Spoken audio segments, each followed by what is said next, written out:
This week on Who Deserves to be Inducted into the Rock and Roll Hall of Fame podcast, we look at the case for putting Jane's Addiction into the Rock and Roll Hall of Fame.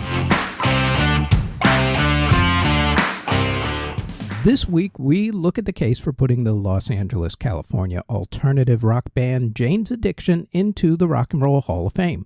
The 1985 original lineup was frontman Perry Farrell, bassist Eric Avery, Chris Brinkman on guitar, and Matt Chalkin on drums. That lineup lasted for 1 year until 1986 when Brinkman and Chalkin permanently left. Brinkman was replaced by Dave Navarro on guitar, and Chalkin was replaced by Stephen Perkins on drums. The lineup has gone through a bunch of changes over the years, with guys like Flea from the Red Hot Chili Peppers and Duff McKagan from Guns N' Roses going in and out whenever their main groups were on breaks, and Chris Chaney taking over bass duties during the early part of this century. Between the studio and touring lineups, there have been 13 members to the group, but the classic lineup during the 1990s heyday was Perry Farrell, Dave Navarro, Eric Avery, and Stephen Perkins. Should they ever get into the Hall of Fame, that would probably be the lineup that would get inducted. However, since the now infamous onstage fight between Farrell and Navarro in 2022, followed by the group breaking up yet again and Farrell being sued by the other three members of the group, I'm not sure if any of them would even show up. The group originally broke up in 1991, did a brief reunion tour in 1997, got back together again in 2001, broke up again in 2004, and then got back together yet again in 2008. They've been eligible for the Hall of Fame since 2013 and were nominated in 2017 and 2024, but did not make the final cut. As we usually do with these things, we'll check the commercial success, followed by who they influenced, why they should be inducted, and why they shouldn't be inducted. So, with all that said, to the tail of the tape we go. In their 35-year off-and-on career, Jane's Addiction has put out 4 studio albums, 2 live albums, and 4 compilation albums. Of their studio albums, 1988's debut album, Nothing Shocking, went to number 103 in America. The other 3 albums did considerably better. 1990's Ritual de lo Habitual went to number 19, 2003's Strays went to number 4, and 2011's The Great Escape Artist went to number 12. Of their other albums, only 1997's compilation album Kettle Whistle charted in the top 40, landing at number 21. Kettle Whistle was also certified gold, as was their studio album Strays. Nothing Shocking went platinum despite not even charting above number 100 in America, while Ritual de lo Habitual was their biggest selling album, going double platinum. The Great Escape Artist didn't sell over 500,000 copies in America, so no certification. Wah, wah, wah. In the UK, Nothing Shocking didn't even chart, but was certified silver nonetheless. Ritual landed at number 37 and went gold. Strays ended up at number 14 and went silver. And The Great Escape Artist went to number 52, but didn't sell enough to get a certification there either. Kettle Whistle was their only other album to chart, but only going to number 199. It was not certified, nor were any of their other compilation or live albums.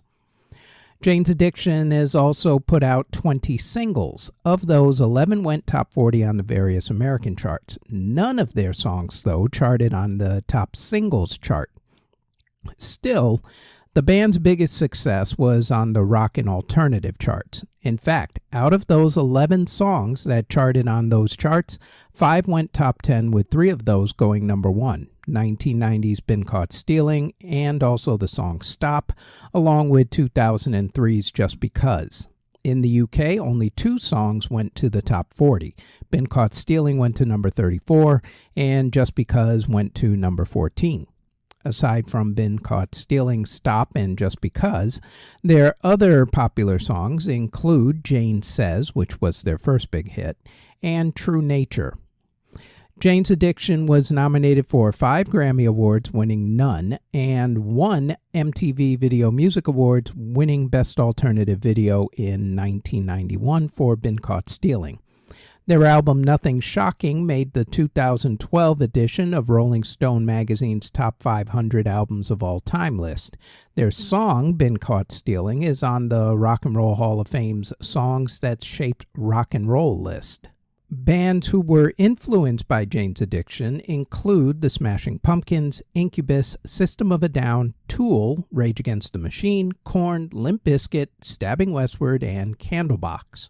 As far as arguments for their induction go, Jane's was one of the pioneers of alternative metal and helped to blow the doors wide open for alternative music to take over in the 1990s by combining funk, punk, hard, and psychedelic rock and creating what became their own sound. Also, let us not forget that Perry Farrell and Jane's Addiction helped to start something that helped out musical artists in a huge way over the past few decades and might possibly be one of the biggest reasons why they should be inducted, the Lollapalooza Music Festival, which started out as an idea to be Jane's 1991 farewell tour with a bunch of supporting artists, which Jane's then turned into what it is today. To be fair to Perry and Jane's Addiction, though, when Jane started it, it was for independent and up-and-coming artists. Once Perry Farrell ended up selling the rights to it, it turned into yet another overpriced music festival, mainly in Chicago. Oh well. As far as arguments go as to why they shouldn't be inducted, probably the biggest one is the on-again, off-again nature of their career. They stayed together for a few years, broke up for a few years, got back together for a few years, broke up again for a few years, and then got back together yet again, and then fought on stage and who knows. Supposedly, they are never getting back together again, at least until the money runs out and they have to go on tour again. It is that yo-yo nature of their career that Hall voters do not like. Another thing that Hall voters don't like is that from their 1988 debut album to today, they've only put out 4 studio albums. That averages out to 1 every 9 years, give or take a few. Another argument that gets used against them is that Lollapalooza actually had more to do with Perry Farrell and his business smarts and less to do with the band in general. That could be a legit argument, I suppose. Those first few arguments are relatively legit. They could be argued against the band getting in. There are a couple, though, that I don't think are legit. One of them is that the group had a lot of internal issues and that while they were influential, they weren't that influential. All right, first off, there were problems with most bands that are in the Hall, so I'm not buying that as a good excuse as to why they shouldn't be in. Another argument that I don't find to be legit is that they weren't known as a commercially successful band and more as a cult band. And while I normally start these podcasts with the commercial stats, they are not the be-all, end-all of the argument for induction. Sometimes they're a big piece of the pie, and sometimes they're just not. Some voters hold commercial success against an artist. Those people are what we like to call musical snobs. However, some voters will also hold what they see as commercial failure as a reason to not induct an artist. It's a pretty unfair world at this point, I would say. Well. As far as the argument that while they were influential, they were not that influential, well, yeah, they were that influential. They helped to bridge the gap between the hair band 80s and the alt-rock 90s and made it a lot easier for a lot of the other 90s bands to follow, especially as to how controversial they were. Check out their album cover art if you want to remember just how controversial Jane's Addiction were back in the 90s and especially in the late 80s. So, now it is your turn to decide if Jane's Addiction should be inducted into the Hall. Should they be inducted into the Hall, or should they not be inducted into the Hall? Leave your comments, but play nice as always. Remember, we all know that the hall sucks. You don't need to mention it 50 times in the comments. Just give a good, thoughtful answer. Should Jane's Addiction actually be inducted into the Rock and Roll Hall of Fame? They've been up twice. Maybe this upcoming round will be the three's the charm type of thing. And that is it for who deserves to be inducted into the Rock and Roll Hall of Fame. We also invite you to check out our other podcast, the Music History Today podcast, where we go over what happened on that date in music history. That podcast drops daily, including weekends, on this channel that you're either watching or listening to this podcast on. We also have the Music History In-Depth podcast, where we go more in-depth into the events that happened for that week in music history. And that podcast posts every Tuesday on this channel that you're either watching or listening to this podcast on. Thank you very, very much for listening or watching if you're on YouTube or Spotify.